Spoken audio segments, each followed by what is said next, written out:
Hello, and welcome to another edition of Look Back, Look Ahead. I'm Frank Calderone.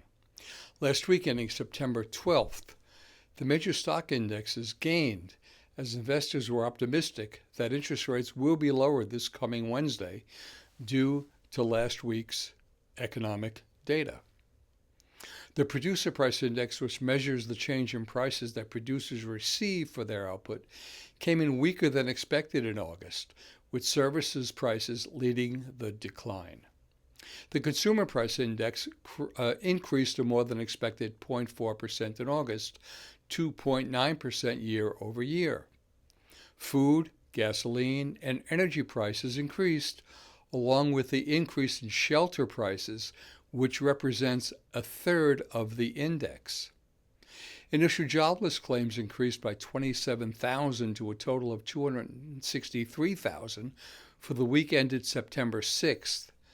That was the highest level since October of 2021.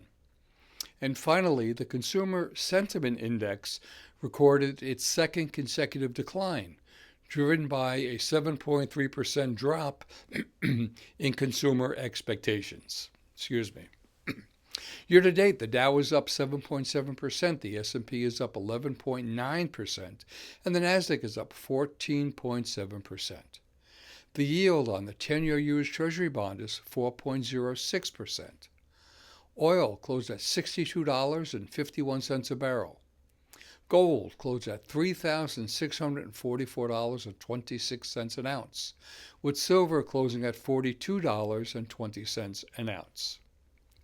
For this week of September 15th, Monday we'll get the Empire State Manufacturing Survey.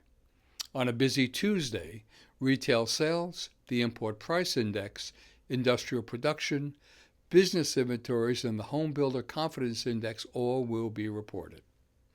Wednesday, we'll get housing starts, building permits, and the Fed's interest rate decision, followed by Fed Chairman Powell's press conference. And on Thursday, initial jobless claims and the U.S. leading economic indicator index will be reported. The index combines 10 economic components in an effort to predict where our economy is headed in the short term. Nothing scheduled for Friday. And as always, we'll keep a watchful eye on these and any other events that may and will shape the markets. If you have any questions with anything you've heard in this video, please give us a call. This is Frank Calderone from Raymond James in New York. Have a fantastic week. Be well, stay safe, and remember, always look ahead.